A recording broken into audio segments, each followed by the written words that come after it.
Alors, nous souhaitons garantir un urbanisme équilibré au service du mieux vivre ensemble.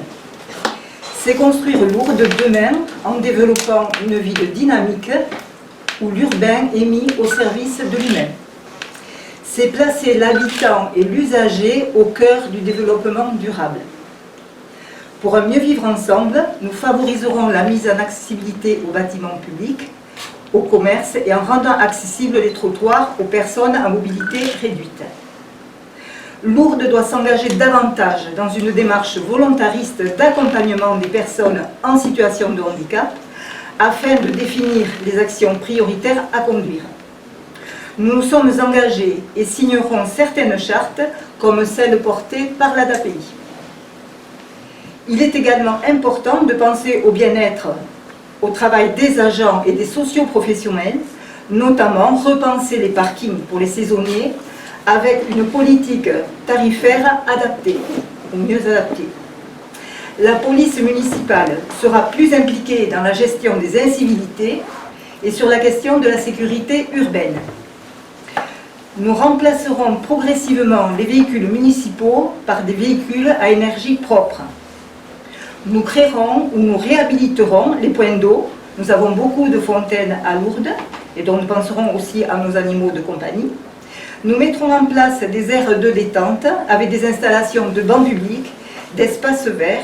Nous installerons ou remettrons en fonction les sanitaires publics qui font cruellement défaut dans toute la ville. Nous aiderons au développement d'un service de commande et de livraison Drive qui a été initié pour répondre aux conditions imposées par la crise sanitaire par les commerçants des Halles et du centre-ville. Nous souhaitons proposer des budgets participatifs afin de mobiliser les quartiers autour d'un projet transgénérationnel. Par exemple, la création d'une ferme urbaine, d'ateliers éco-citoyens avec fabrication de produits ménagers naturels, des cosmétiques, également une action de sensibilisation et défense en partenariat avec les vétérinaires, une charte humaine-animale visant à améliorer la cohabitation entre l'homme et les animaux en ville. Nous connaissons la prolifération de chats.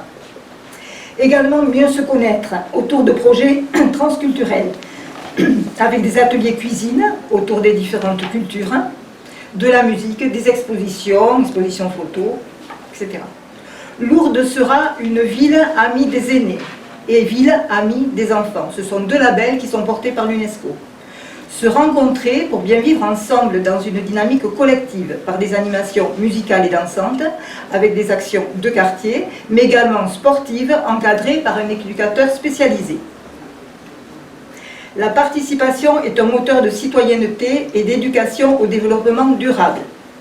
Intégrer et accompagner les jeunes dans des projets de quartier et également créer de nouveaux chantiers d'insertion en accord avec les services de l'État pour favoriser le retour à l'emploi de personnes fragiles et éloignées de celui-ci, bien sûr en lien avec les acteurs locaux. Nous travaillerons en partenariat avec le LEP de l'Arouza, l'IRTH, les lycées, pour créer des emplois d'été contractuels, guides touristiques par exemple, ou de services civiques, dans une démarche d'accueil et d'accompagnement des pèlerins et des touristes. Nous créerons un Lourdes Troc, qui sera un système local d'échange de menus services, gratuit bien sûr. Cette volonté de transition sociétale et environnementale ne pourra pas se faire sans vous, Lourdaises et Lourdais, pour préparer l'avenir de nos enfants, mais aussi pour notre bien-être et mieux vivre ensemble dès aujourd'hui. Je vous remercie. Merci Odile.